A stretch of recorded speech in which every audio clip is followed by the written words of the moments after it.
They say a child's first breath is a miracle. Mine was a tragedy. The nurses didn't cheer. There was no proud father pacing the corridor with cigars or joyful tears. There was only a scream that faded into silence, and a woman, my mother, lying, lifeless on the hospital bed as I was lifted from her body. My birth was the final chapter of her life, and I grew up knowing I was the ending that killed her. I wasn't told the full story until I was 13. That was the day my grandmother, prim and stone-faced, the kind of woman who ironed her bedsheets and never let the drapes hang unevenly, sat me down in the solarium of our estate. Her hands trembled around her teacup. Her lips barely moved. "Elise," she said, "there's something you need to know about your father and your mother." The words unraveled like silk soaked in gasoline, beautiful, slow, and ready to burn. My father, Walter Harrington, a man of power and prestige in Charleston, South Carolina, had been married to another woman when he met my mother, Clara. Their affair was brief, passionate, and secret. By the time she realized she was pregnant, it was too late. He promised her everything: divorce, legitimacy, a future. But men like my father don't give up their place at the top for love. They build kingdoms, not homes. He didn't attend her funeral. He didn't even put her name on the birth certificate. But he took me, raised me, and gave me a life most people would kill for. We lived in a historic Georgian mansion on the edge of the Ashley River. Columns, chandeliers, paintings passed down from ancestors who probably owned more people than art. The staff was trained, not to speak unless spoken to. My rooms were filled with silk, mahogany, and silence. My father provided everything: elite tutors, summer language immersion in Europe, fencing lessons, horseback riding on a private estate. He even hired an etiquette coach to teach me which fork to use at which course of a 10-dish meal, but none of it filled the hole in my chest where a mother should have been, or the rot at the root of our family tree. He loved me, or at least, he tried to, and I hated him for it. How dare he give me affection now, when his cowardice had taken everything from the woman who brought me into this world? How dare he play the role of devoted father, while my mother's face had never even hung on our walls? Every time he smiled at me, I wanted to scream. But I didn't. I learned to smile back. I learned to hide my bitterness beneath pearls and politeness. I said, "Thank you," when he gave me things I never asked for.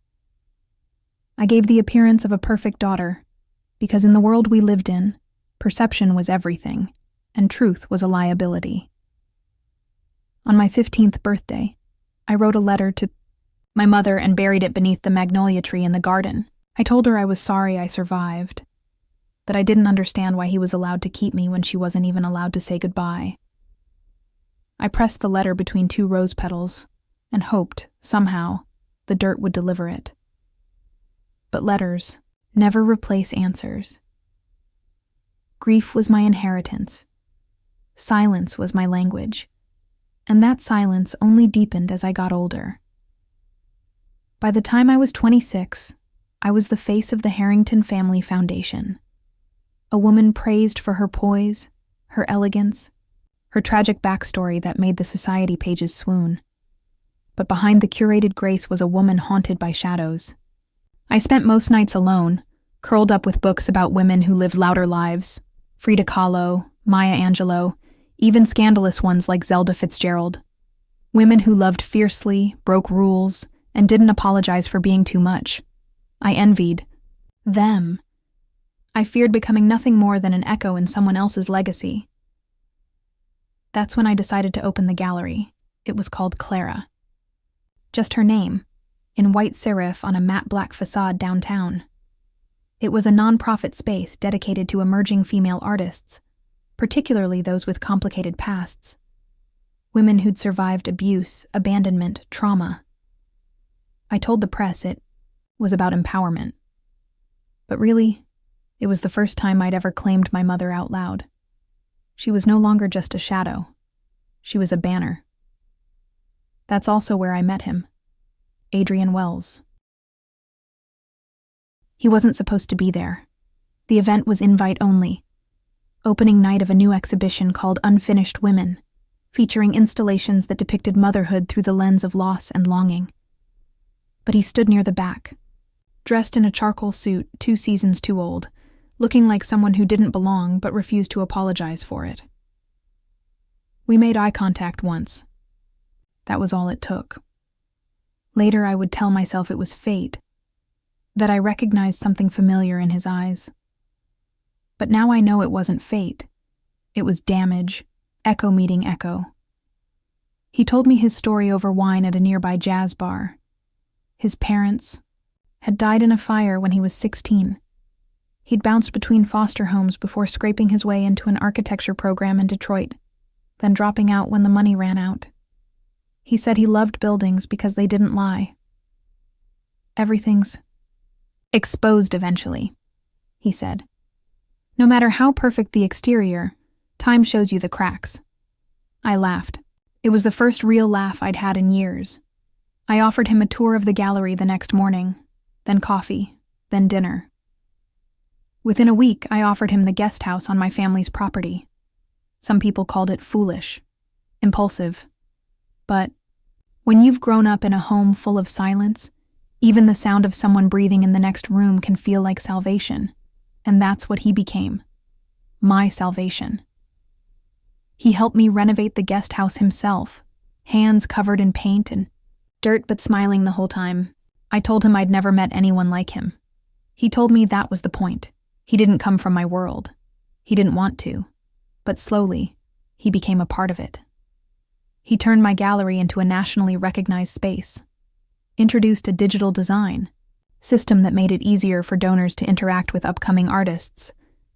Within a year, he launched his own architecture firm, Wells & Co., and used part of my inheritance as seed money. I didn't mind. I believed in him. More than that, I loved him. We traveled together, Kyoto in the spring, Paris in the fall. He held my hand in crowded markets, kissed me beneath frescoes, traced promises across my skin in hotel rooms that smelled like lavender and old money. I told myself that maybe I could have a new legacy. Maybe I didn't have to carry my mother's, ending like a curse. Maybe love didn't always destroy. But every night, as I brushed my hair and stared into the gilded mirror above my vanity, I would hear my grandmother's voice again. Be careful who you trust with the truth. Because once you give someone your truth, you give them the power to bury you with it. And I had given Adrian everything, even the parts of me that still belonged to a ghost. If you're still here, thank you. That means you're just as drawn into this story as I was when I wrote it. And I promise, this is just the beginning. What happens next will shake everything to its core. So don't miss what comes after. If you're enjoying this series, please subscribe to the channel to support future videos. Your support is the reason we're able to keep telling stories that matter. And now, let's get to know you a little more. Which do you think will hurt Elise more in the end? A. Losing Adrian's love. B. Discovering he was never who she thought he was. Let us know in the comments. A or B we'll be reading. Every single one. There's something intoxicating about rebuilding a man. You start by offering him a cup of coffee, maybe a place to stay. You tell yourself you're being kind, generous even. But somewhere between the first meal and the first smile that feels like it's just for you, you begin to believe that love is a form of architecture. That if you give enough of yourself, you can design someone whole. That's what I did with Adrian Wells. After I invited him to the guest house on my family's property, something in my life shifted. The space that had once felt like a mausoleum, quiet, formal, haunted by ghosts I couldn't name, started to hum with presence. Adrian didn't just exist in my world. He filled it, lit it up in places that had been dark for years. He was thoughtful, in ways I hadn't expected. On his second morning there, he made breakfast for both of us. eggs scrambled with goat cheese and thyme from the garden I barely touched. He said he liked working with what was already there. That stuck with me. Maybe more than it should have. He didn't ask me for anything, not directly. But every time he spoke about his dreams, opening a firm, designing affordable housing that didn't look like prisons, using architecture to preserve dignity, I heard something echo in me. That hunger. That need to do something that mattered. Maybe that's why I offered to help him get started. I didn't do it out of guilt or pity. I did it because I believed in him. And because it felt good. Terrifyingly good. To believe in something. Again. The first time he showed me his sketches, I could barely speak. They were elegant, deliberate, and filled with strange little details. Hidden alcoves, curved windows that caught the morning light, staircases designed to invite conversation. They weren't just buildings, they were invitations. When I told my father about Adrian, he barely reacted. Just sipped his brandy and said, "Men like him have a way of adapting to opportunity." I didn't understand what he meant at the time, or maybe I didn't want to. Within 6 months, Adrian had launched Wells & Co. with funding from my trust. I signed the paperwork myself.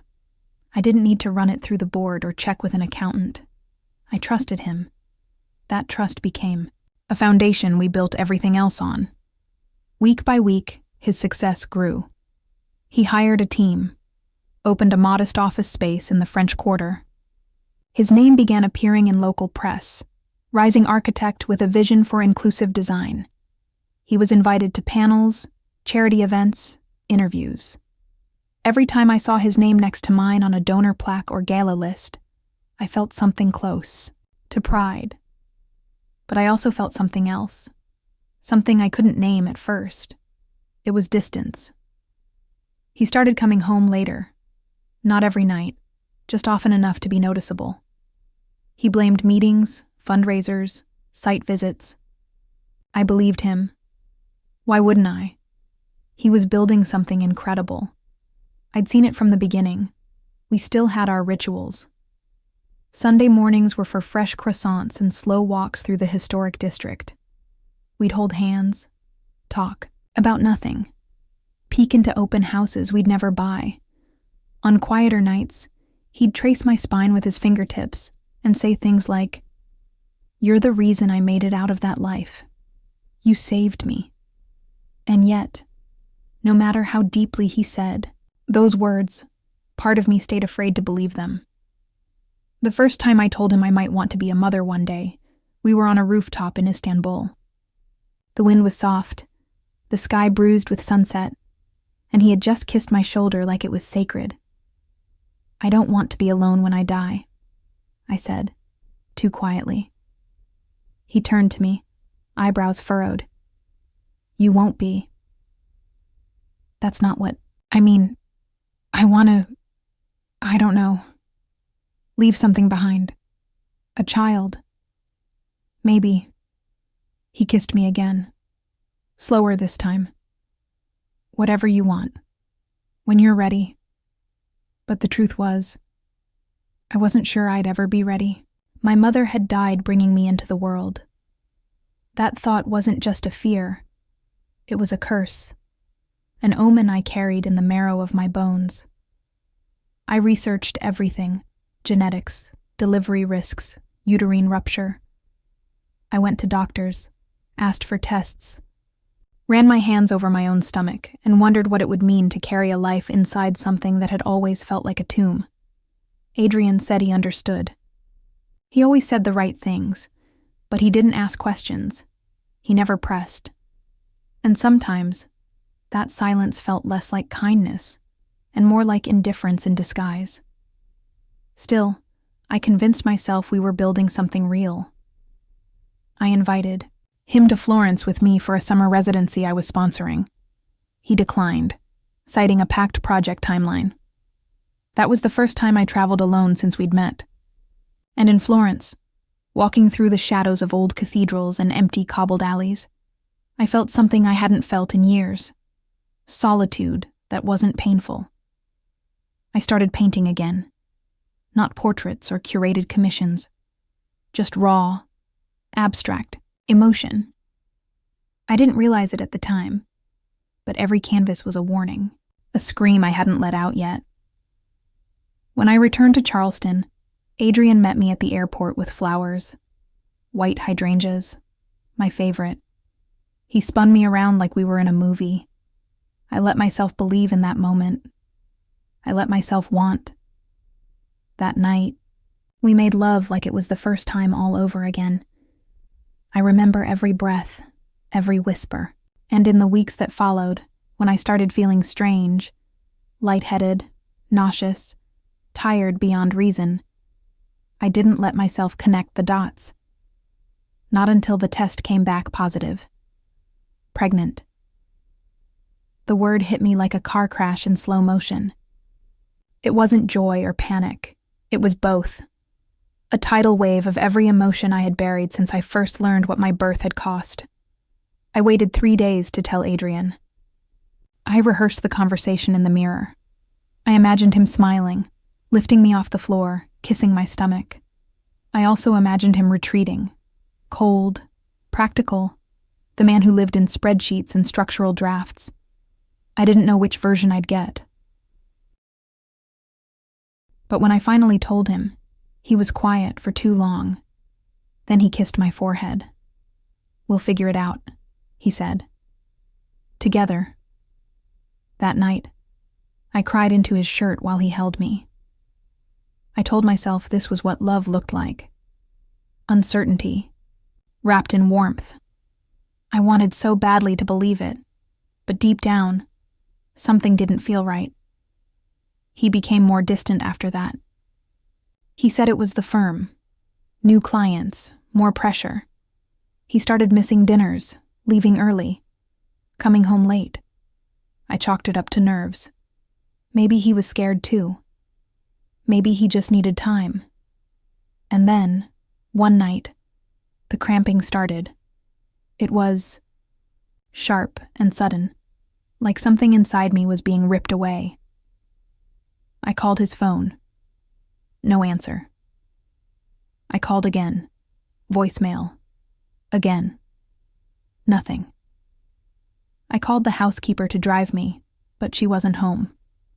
I ended up calling 911 and getting rushed to the ER alone, gripping my stomach, whispering my mother's name like a prayer. I lost the baby.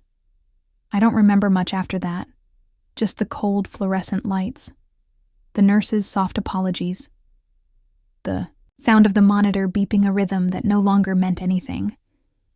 When they discharged me, I didn't want to see anyone. I didn't want to talk. I just wanted to go home, take a scalding bath, and pretend none of it had happened. But fate had other plans. As I stepped into the hospital lobby, pale and hollow, I saw him. Adrian. He wasn't alone. He was standing with a woman, tall, stunning, unmistakably pregnant.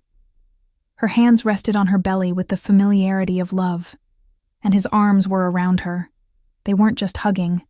It was intimate, intuitive, the kind of touch that speaks of 1,000 nights and shared futures. And then he kissed her forehead. That moment split my world in two. I didn't approach. I didn't scream. I didn't collapse. I simply turned around and walked out. There's a certain strength that comes in silence. It's the kind of strength no one teaches you, especially not in gilded homes with hushed histories. It's the strength of a woman who has survived betrayal before she even took her first breath. And now, I was about to survive it again. 3 days after I saw him in that hospital lobby, with her, with his hands on her, with his lips brushing her forehead, I didn't speak. Not to him, not to anyone. I sat in the dim light of my studio, surrounded by half-finished canvases, silent and still, as if any movement might shatter the thin layer of detachment I had managed to wrap around my grief. I painted, not for the gallery, not for the press or collectors. I painted like I was trying to claw my way out of my own body. Every stroke of the brush was an act of survival, a scream trapped beneath skin.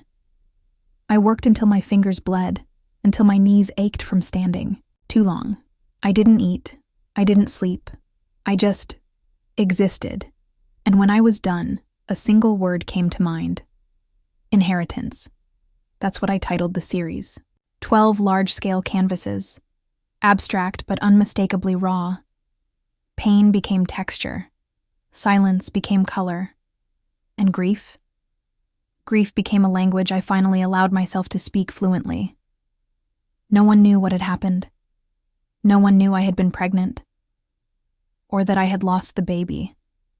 Or that the man who held me while I cried over the life we were supposed to build had already started building it, with someone else.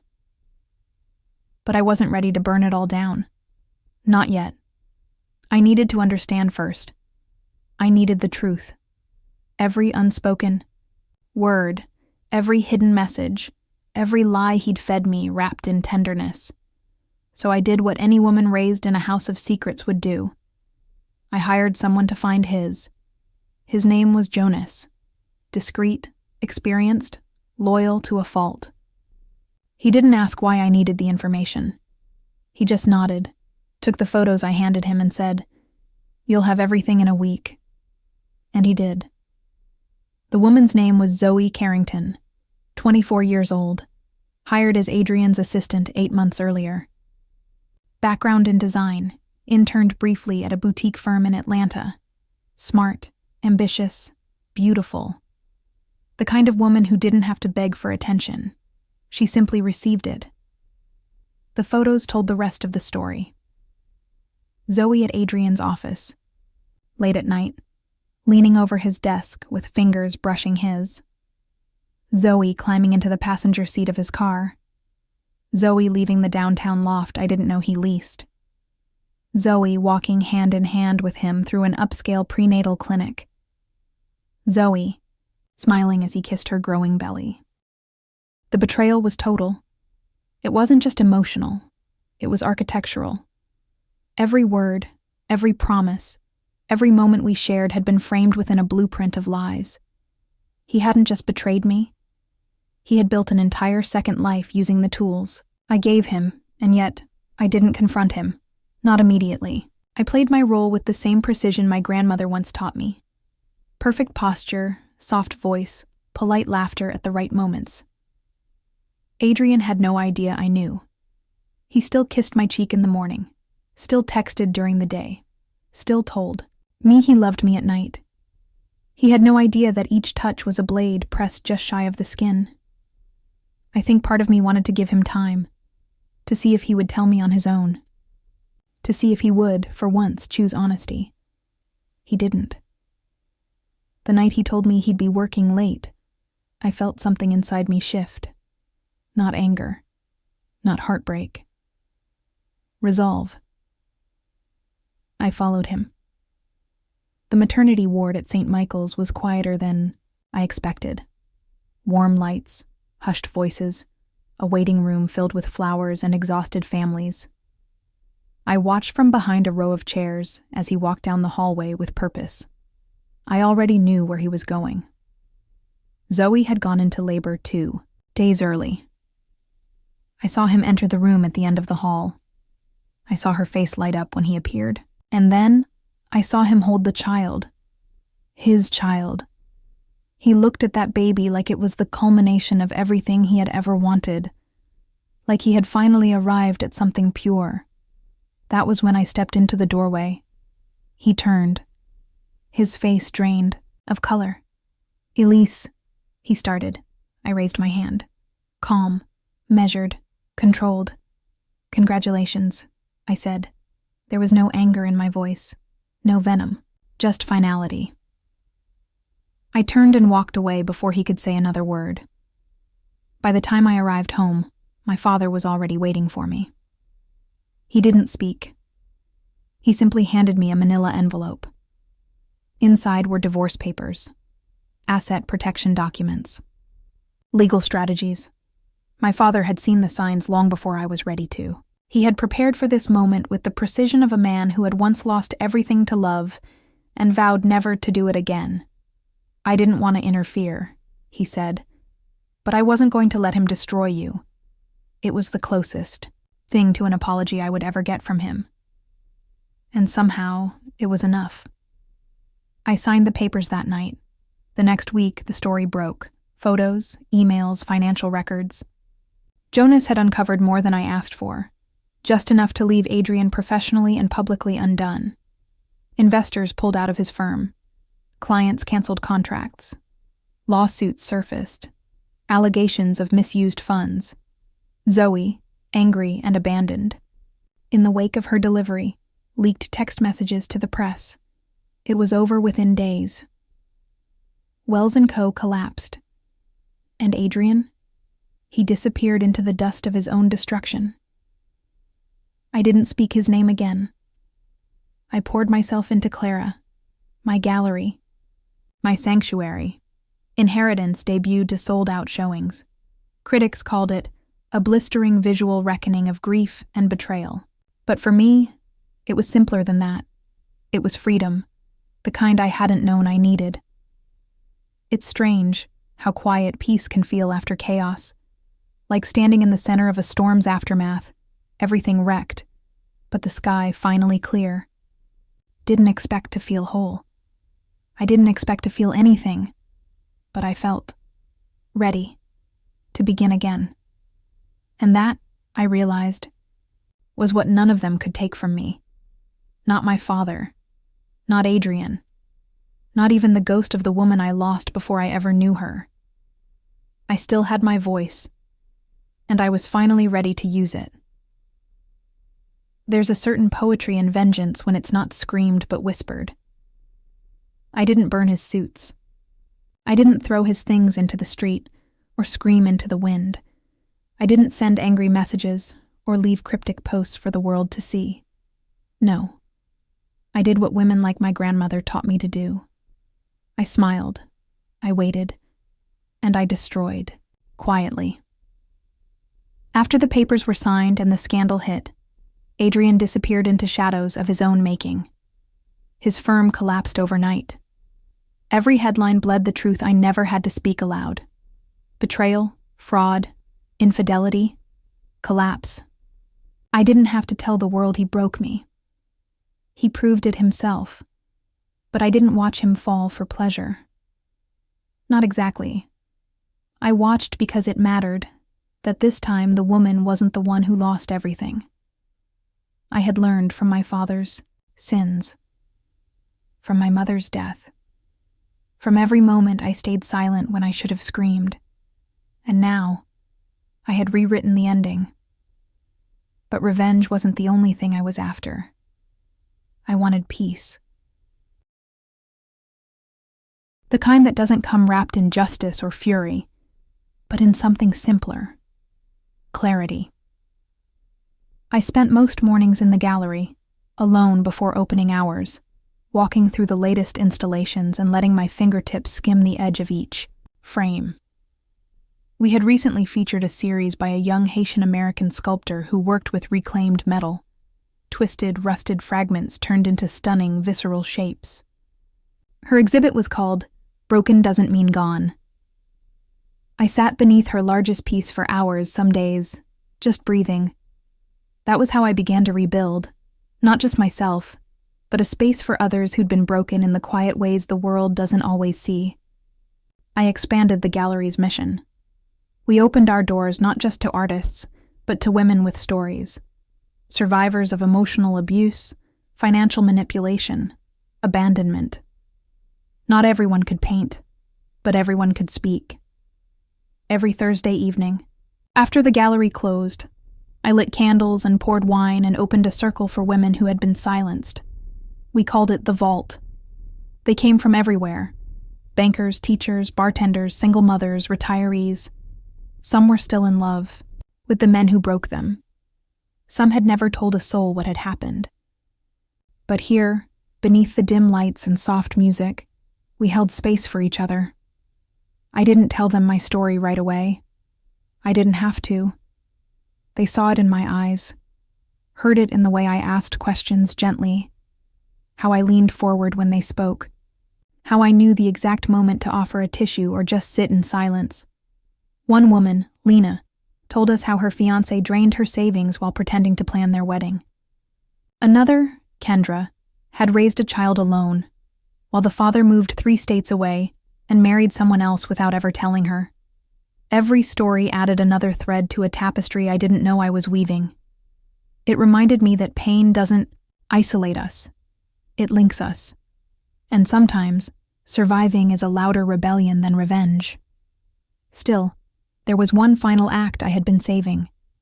Not for Adrian. For me. Zoe had been quiet since the public fallout. I hadn't seen her since that day in the hospital, but I knew where she lived. Jonas had given me the information months ago, though I hadn't done anything with it, until now. It wasn't a confrontation I wanted. I had no desire to spit fury or trade wounds. But I needed to look her in the eye. I needed to see the woman he had chosen while pretending to build a life with me. The apartment building was modest. Clean, but tired. I brought a small box of baby items, unused gifts I had once bought for my own child, and a note. No signature, just 4 words. I know. I see you. When she opened the door, she looked surprised. Her face was thinner, eyes shadowed. The baby was asleep in her arms. She didn't invite me in. I didn't ask. I held the box out to her and said, "This isn't for him. It's for you." She hesitated, then took it. Our fingers brushed. There was no hate in my touch, no blame. Just a quiet offering of grace between 2 women who had been used as scaffolding for the same man's empire. She nodded, eyes glistening. "I'm sorry," she whispered. I nodded back. Me too. I never saw her again. Months passed. The gallery flourished. The vault became a sanctuary for more than a dozen regular women and countless others who came and went, leaving pieces of themselves behind in soft notebooks and shared rituals. I even began hosting weekend retreats in Santa Fe, at an Adobe-style artist residency I co-founded with an old friend from my Columbia days. We painted under the stars. We danced barefoot in the red clay. We wrote letters we never sent. We healed in ways I didn't know were possible. Then, one Sunday morning, I received the call. My father. Stage 4. Pancreatic cancer. The kind of diagnosis that doesn't give you a second chance. I didn't hesitate. I booked the next flight to Charleston. He was thinner than I'd ever seen him. Fragile in a way that terrified me more than any betrayal I'd ever known. This was the man who raised me on silence and control, who had taken my mother's name and locked it away, who had built an empire of appearance and taught me to pretend even when I was bleeding. And now he was dying. I sat by his bed for hours without saying much, just holding his hand, listening to the machines, feeling the weight of everything we had never spoken fill the room like smoke. On the 3rd day, he looked at me and said, "I didn't know how to love your mother and still be the man the world demanded of me." It was the closest he had ever come to admitting he had failed us. I didn't cry. I didn't argue. I just whispered, "I forgive you." And then, after a pause, I added, "But don't go looking for her on the other side. Let her rest." He passed away 4 days later. The funeral was quiet, tasteful, attended by men in suits and women in dark sunglasses who had known him only in boardrooms and benefit galas. I wore a black suit, no veil, no jewelry. I didn't speak. I didn't need to. The last words between us had been the only ones that ever mattered. 3 weeks later, Adrian showed up on my doorstep. He looked like a ghost of himself, unshaven, sunken eyes, wrinkled coat. He held nothing but a single envelope, and an expression I couldn't quite name. "Zoe left," he said. "She couldn't take it. I'm not allowed to see the baby." I said nothing. "I was wrong," he added, voice cracking. "About everything. You were the only real thing." I studied him like a ruin. Once grand, now broken beyond repair. I didn't ask questions. I didn't offer comfort. "I'm sorry," he whispered. I nodded. Then I turned and closed the door. No screaming, no final blow. Just the soft click of a lock. Because sometimes, the real victory isn't what you destroy. It's what you protect. And I was protecting my peace. There's a moment, quiet and unassuming, that separates a woman before betrayal from the woman who walks away from it. For me, that moment came in the middle of a rainstorm in Santa Fe. I was standing barefoot in the middle of a red clay path outside the Adobe Artist Retreat I had co-founded just months earlier. The rain had turned the earth soft and malleable beneath my feet, streaking the walls in patterns that looked like veins. I watched it fall, not with sadness, but with a kind of reverence. Rain, after all, doesn't apologize for flooding or washing things away. It simply comes, and when it leaves, the air feels new. That's what the end of a story feels like. Not a door slamming, not a final line in ink, but a soft rain cleansing what no longer belongs.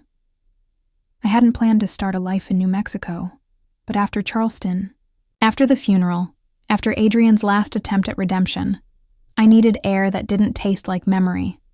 I needed sky that stretched farther than my past, so I packed a single suitcase, closed the gallery for the season, and flew west.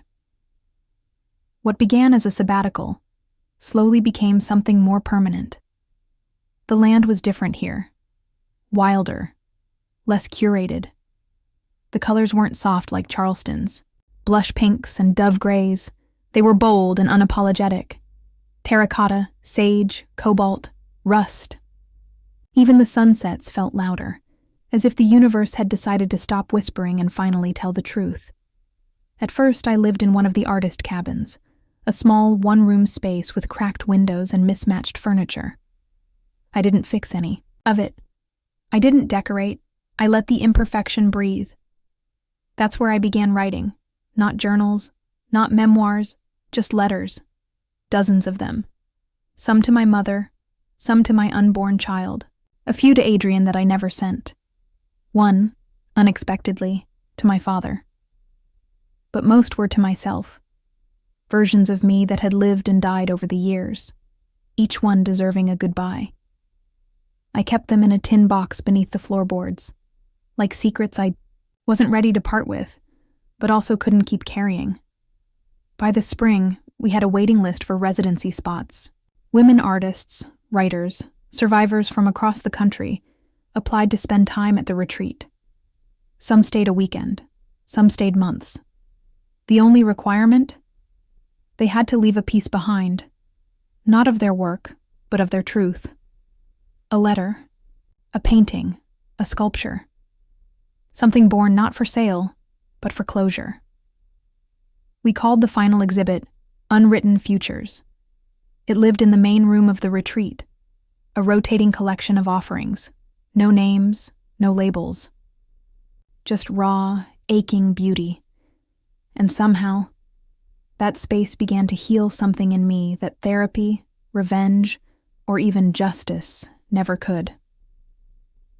One afternoon, as I was reorganizing the pieces, a young woman asked if she could sit with me. Her name was Mia, 27, a poet. She had fled an engagement that nearly became a marriage to a man who told her her words were a waste of time. She asked, "Do you ever miss who you were before all of this?" I thought about it. "No," I said, "but I grieve for her sometimes." That night I walked outside beneath the desert stars and finally let the grief come. Not for Adrian, not even for my mother, but for the girl I had been, Elise at 13, hearing the truth in the solarium, Elise at 20, trying to love a man she built from scraps, Elise holding a pregnancy test in one hand and terror in the other. I cried until the stars blurred. And then, I slept deeper than I had in years. That's when I knew I had closed the book. But life, like art, doesn't always end when the story does. Months passed. Then one morning, I stood at the front of a quiet room, hosting a gathering for new residents, and I told them something I had never said aloud. My mother died giving me life, I said. And for a long time, I thought that meant I was born from death. But now I know.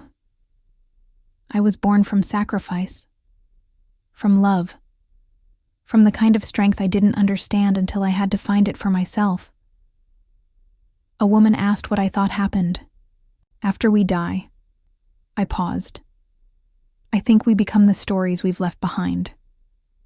That night, I opened the tin box beneath my floorboards and burned every letter I had written. I watched the flames rise, curl, vanish into nothing. Not to forget, but to let go. The past had taught me everything I needed to know, and now it was time to live a future not written in pain. Elise Harrington's story was never about a simple betrayal.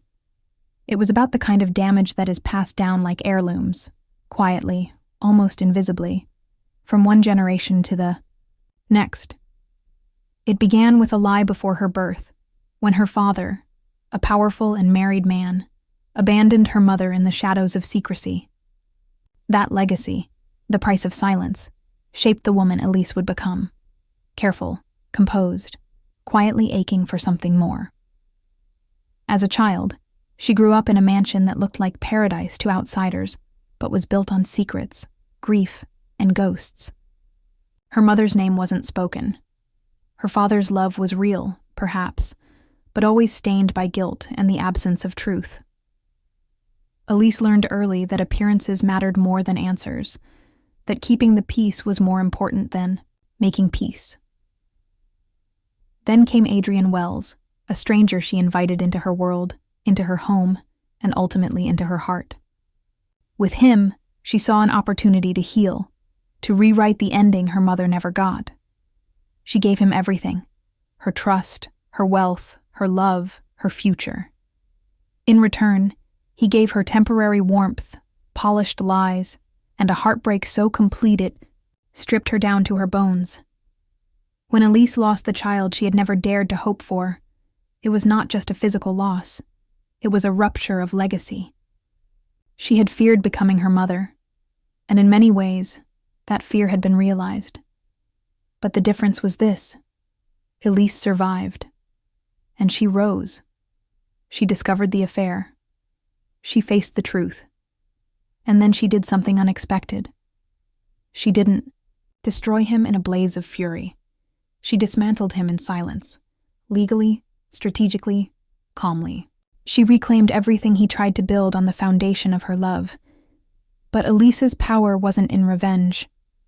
It was in what came next.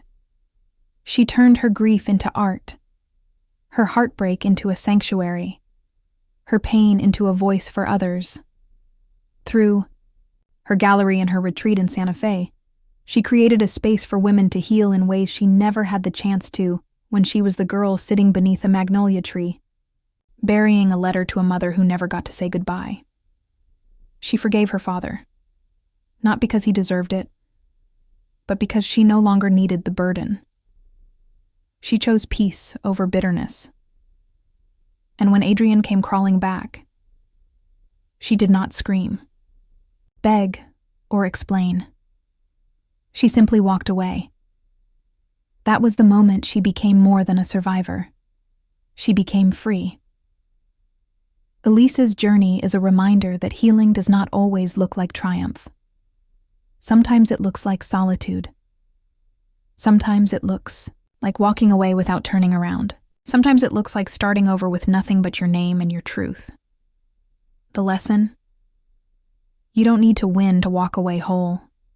You don't need revenge to feel powerful. You don't need the people who broke you to admit what they did in order to heal. What you need is the courage to choose yourself, again and again and again.